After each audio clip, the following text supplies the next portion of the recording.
This contract comes out of Angola. That's right, Central Africa, where Emmerich claimed they were working on a weapon to surpass Metal Gear. There's been a massive oil spill from Mfinda oil field.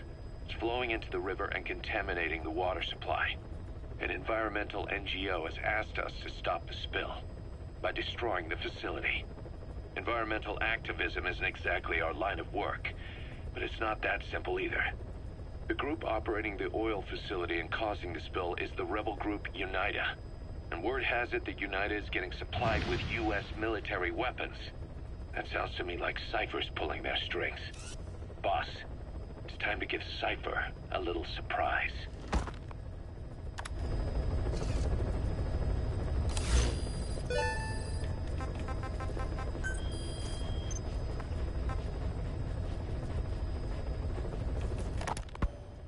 Currently, there are 3 major PFs who've expanded into Central Africa. CFA, Rogue Coyote, and Zero Risk Security. HEC's investigations have shown there's almost no overlap between their areas of operation. It's not so much a turf war, more like they have a gentleman's agreement. If you do cross paths with them, you probably won't have to face more than one at a time. Still, don't expect a walk in the park.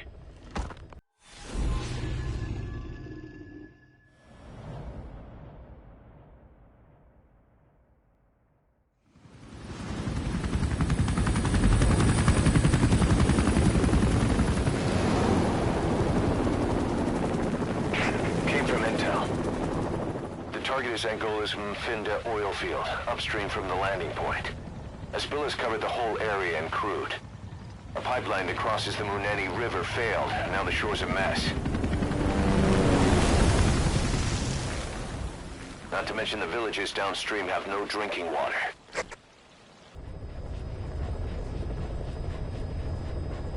The oil runs to the pipeline from that facility. Taking it out should end the leak. The client this time is an environmental NGO. Destroy the facility. Stop that leak. This may seem like straight-up philanthropy, but there's another reason we agreed to it. The Mfinda oil field was outdated, abandoned. Then the rebel group UNITA moved in, taking it upon themselves to kickstart operations. UNITA's been rapidly modernizing its arsenal. Rumor has it someone's been selling them U.S. military hardware. Intel's analysis suggests the broker's a front company, Cyphers. Keeping tabs on UNITA could tell us who's pulling its strings.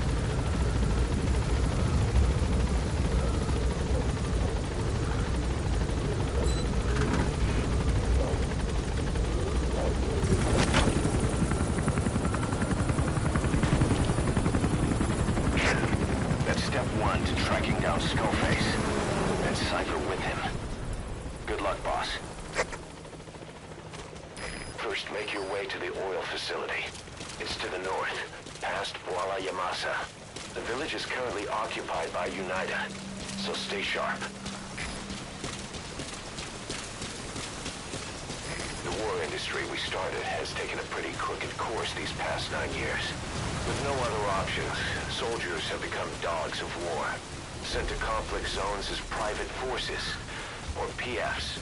Guys we fought alongside are dying all around the globe for no reason, no banner. But it's how they survive. The demand for PFs here in Africa is especially high. Cold War standoffs, resource exploitation, tribal clashes. What's big business for developed countries has only brought conflict here. That mess you're standing in is just the latest example.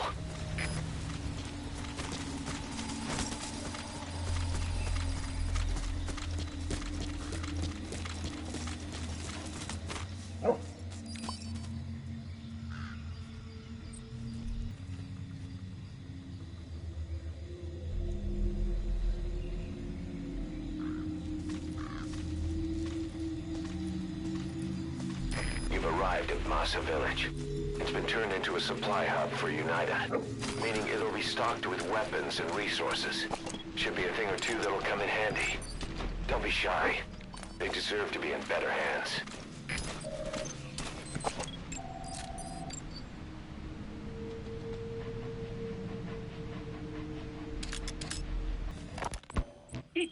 just Cypher. Back in the Caribbean, every eye in the world was turned on us. A private army, just a bunch of guys with guns, in possession of a nuke? Why wouldn't they be uncomfortable? And that's why you made sure the inspection happened. Well, I thought our best move was to prove to the UN through the IAEA that we had no nuke. Of course, I was against us having it in the first place, but that was Snake's decision. The boss wasn't responsible. Well, don't get me wrong, I still believed in Snake. I thought I was making the best decision for all of us, that's all. I figured we should get a third party to exonerate us before proof of the nuke did get out. And who better to do that than an organization with international authority? So the truth is, you took it upon yourself to agree to an inspection arranged by the UN. Only the inspection was a ruse, and Cypher's strike force, XOF, showed up instead. I had no idea that would happen. Enough bullshit! Oh, sure, like I could have known. You know, I was just trying to prove our innocence to the world. What's wrong with that? We're not interested in the excuses you thought up. The truth is objective. Just see it from my point of view. You led XOF to the control tower. They seized it, giving them complete control over the base. Moments later, they detonated C4 on the strut legs. Anyone who'd managed to survive was hunted down by the assault force and their choppers. You can't believe I did that on purpose. That was the end of Mother Base.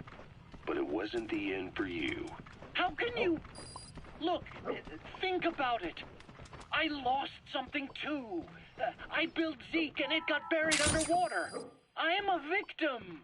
That raises the big questions. Why were you the only one spared? You got away without a scratch.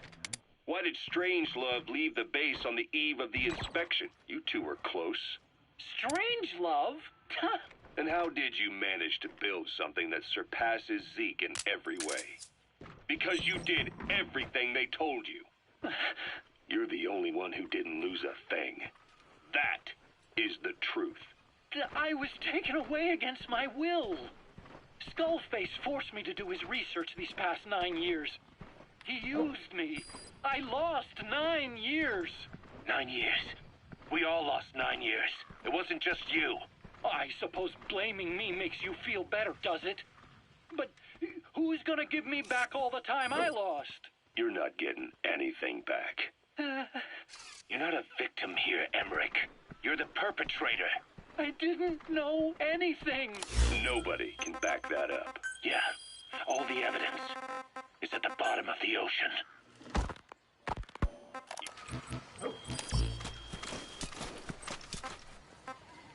Stay.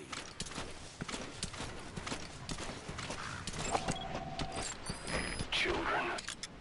Child soldiers. Boss, do not hurt any child soldiers. If you do, the mission is over.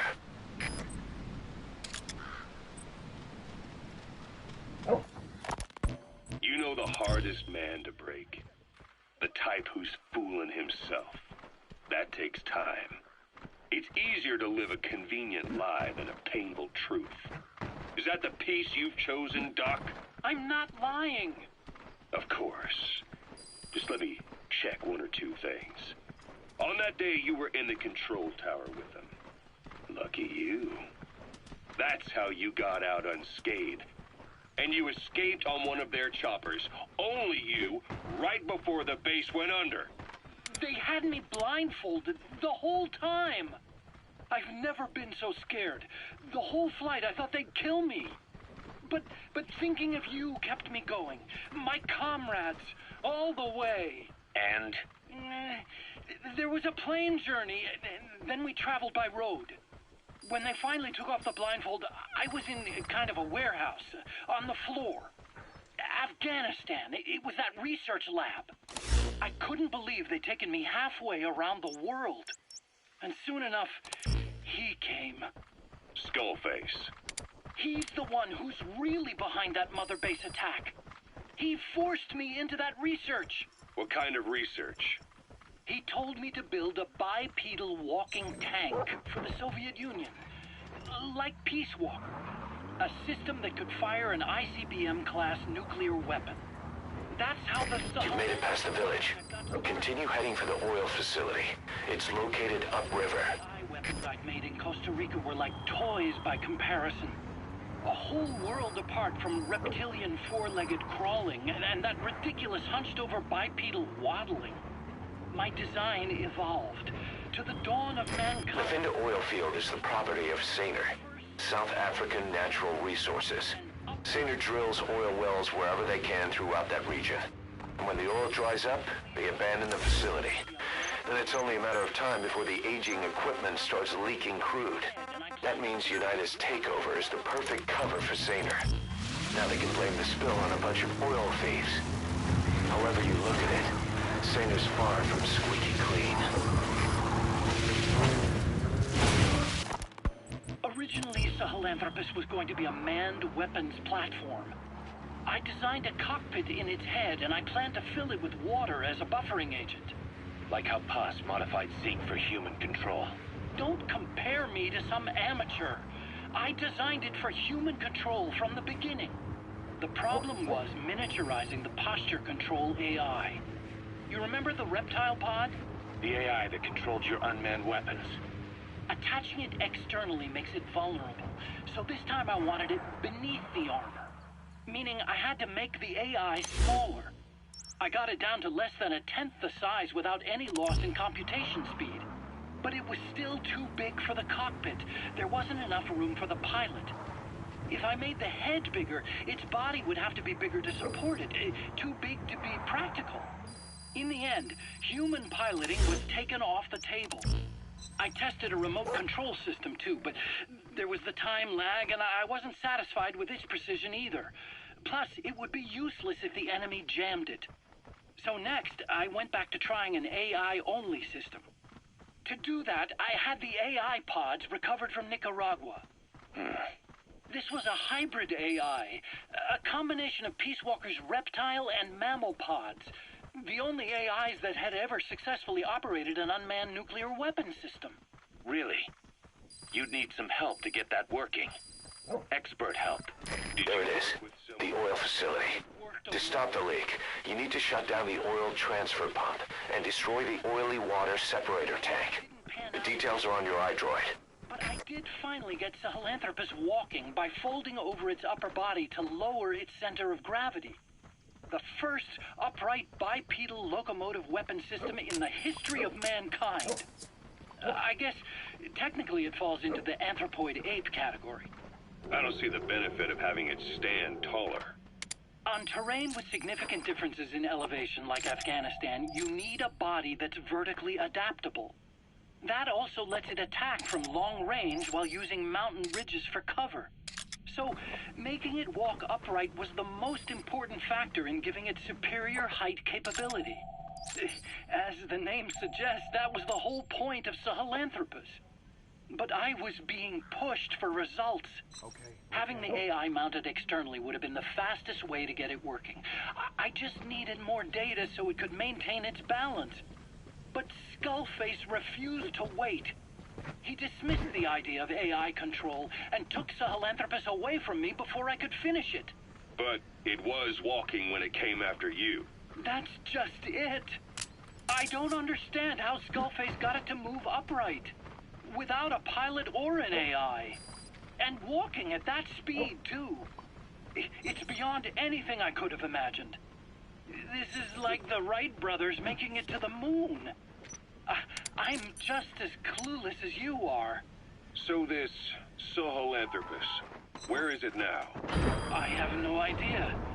All my experiments took place at that cave. I've never seen it anywhere else. Besides, it's still just an incomplete prototype at this point, and nothing but a paper tiger. Even if it can walk, it's far from being a viable weapons platform. It wouldn't be useful in actual battle. Emmerich will remain here at Mother Base for now, but not as a member of Diamond Dogs. I still don't trust him. That work for you? Fine by me. He can't be allowed any contact with staff either. Yeah. A lot of the guys would love some payback for 9 years ago. We still need him alive. But we have to restrict his movements. He can only go where we tell him. And of course, the interrogations will continue. He worked for that skull bastard for nearly a decade. He still has more to tell us. How long are we gonna press him? If our investigation shows he really had nothing to do with the attack, we'll reconsider his place here. But I don't expect that to happen. Remember that water tank-shaped object in Emmerich's lab in the Soviet base camp? The thing that started talking to you like a possessed answering machine. That was a pod built for housing the AI used to control unmanned weapons. You remember, back in '74 in Costa Rica. It was in those machines you fought there. They were designated Pupa, Chrysalis, Cocoon, and Basilisk. And each of them was fitted with an AI unit called a reptile pod. Emmerich created it. It mainly handled the machine's posture control and autonomy.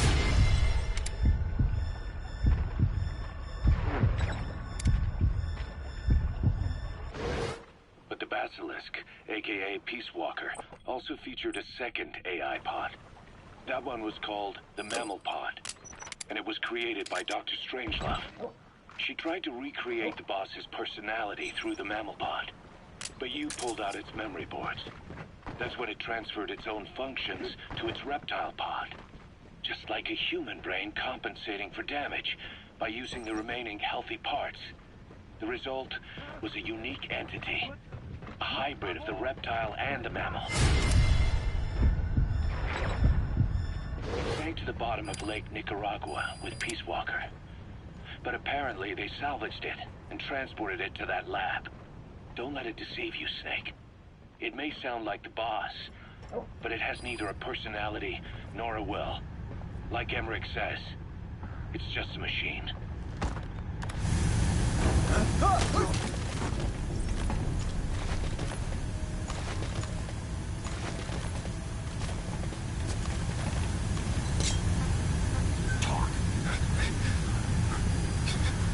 Where are your friends?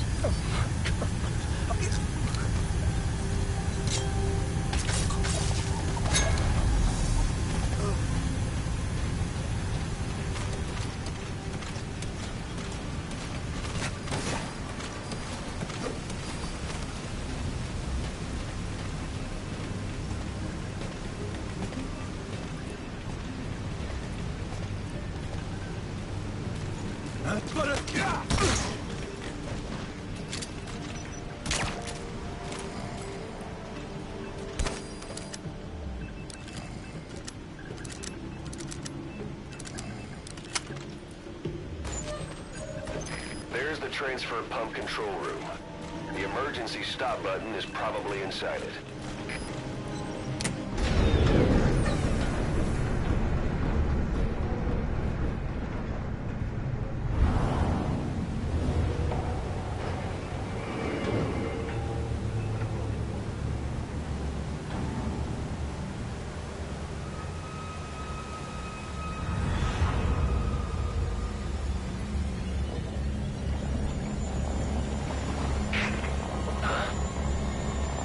Bodies? Why? Oil transfer pump shutoff confirmed. Next, destroy the oily water separator tank. That'll ensure they can never use the facility again.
separator tank. You'll need to use... Alright, you planted the C4. Don't set it off until you're at a safe distance.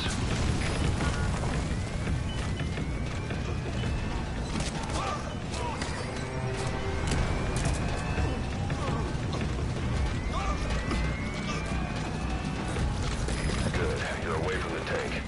Once it goes up, the enemy will come running. Secure the area before you detonate the C4.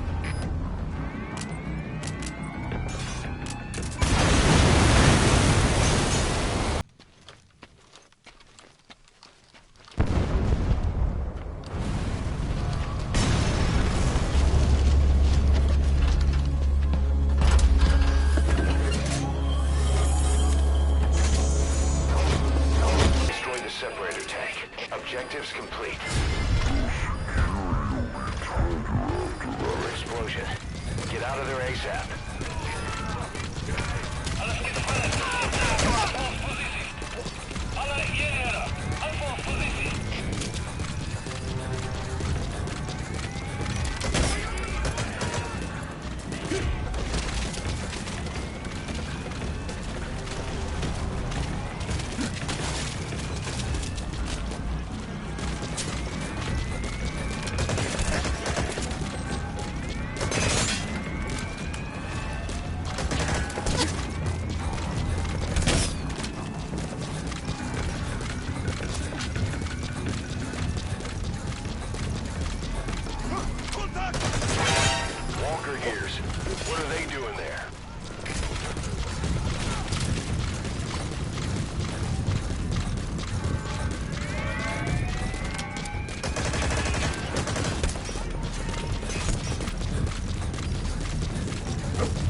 Saner, the owner of the oil field.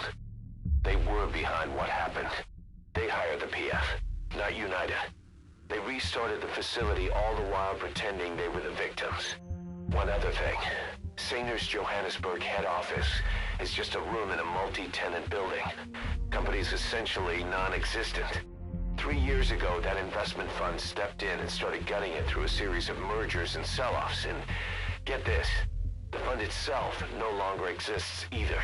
It's a shell corporation, meaning someone is just using Saner's name from the shadows.